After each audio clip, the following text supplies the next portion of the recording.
एक बार की बात है जब चैतन्य महाप्रभु, जो कि भगवान का अवतार माने जाते हैं, हरि नाम संकीर्तन कर रहे थे। वे अपने शिष्य श्रीवास पंडित के घर में भगवान के गीतों पर नृत्य कर रहे थे।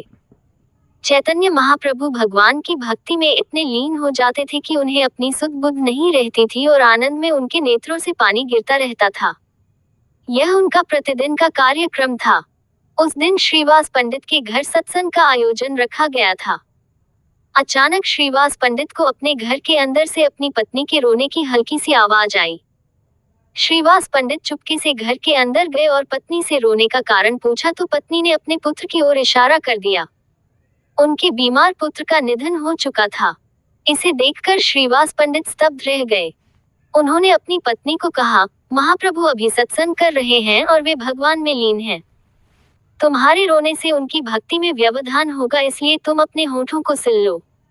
ऐसा आदेश देकर श्रीवास पंडित सत्संग में आ गए। अचानक चैतन्य महाप्रभु की दृष्टि श्रीवास पंडित के मुख पर पड़ी तो उन्हें श्रीवास पंडित के चेहरे पर विषाद की छाया नजर आई। चैतन्य महाप्रभु ने तुरंत सत्संग रोक दिया और श्रीवास पंडित से पूछा, क्या कोई शोक है? श्रीवास पंडित चैतन्य महाप्रभु के सत्संग में व्यवधान नहीं डालने के उद्देश्य से बोले, महाप्रभु, आप जब स्वयं यहाँ विराजमान हैं तब यहाँ शोक कैसे हो सकता है? शोक आपके आसपास आ ही नहीं सकता है महाप्रभु। लेकिन चैतन्य महाप्रभु को आभास हो गया कि कुछ न कुछ तो ऐसा है जिसे उनसे छुपाया जा रहा है। उन्होंने श्रीवास पंडित से सही सही बात बताने का आग्रह किया तो श्रीवास पंडित ने सब कुछ बता दिया। चैतन्य महाप्रभु श्रीवास पंडित के पुत्र के पार्थिव शरीर के पास आ गए और उनकी पत्नी को सांत्वना देने लगे। उनकी पत्नी इससे जोर जोर से रोने लगी। तब उसे रोते देखकर चैतन्य महाप्रभु बोले, मैं ऐसा कौन सा यत्न करूं जिससे आपका ये शोक दूर हो जाए? तब उस अभागी मां ने कहा, आप तो सर्वसमर्थ हैं महाप्रभु।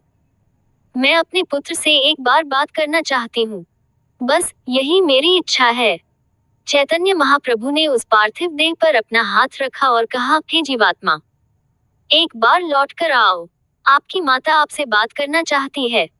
चैतन्य महाप्रभु तो स्वयं भगवान का अवतार थे, इसलिए उस मृत शरीर में हलचल हो गई और वह शरीर बोल पड़ा, हे महाप्रभु, मुझे ये बताने का श्रम करें कि मुझे मेरी कौन सी माता याद कर रही है। मेरे अब तक न जाने कितने जन्म हो चुके हैं। यदि आप स्पष्ट कर पाएं तो मैं उनसे बात कर सकता हूँ।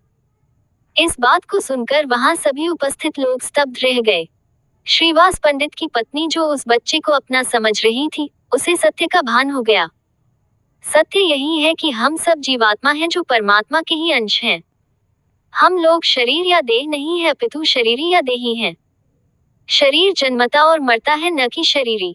श्रीमद् भगवद गीता के श्लोक में भगवान श्री कृष्ण अर्जुन को कहते हैं, अर्थात ये शरीरी न तो किसी शस्त्र से काटी जा सकती है, न इसे अग्नि जला सकती है, न इसे जल गीला कर सकता है और न इसे वायु सुखा सकती है।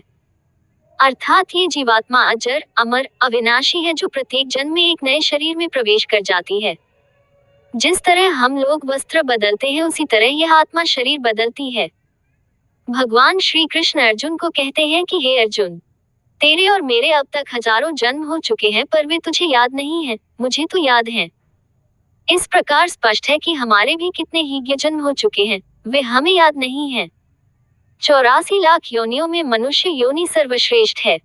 बड़ी मुश्किल से यह योनि हमें मिली है, जो अपना कल्याण करने के लिए ही मिली है। अपना कल्याण इसी में है कि हम सब अपने अंशी यानी भगवान श्री कृष्ण की सेवा करें, उनसे अनन्य भाव से प्रेम करें, जैसा मीराबाई ने किया था।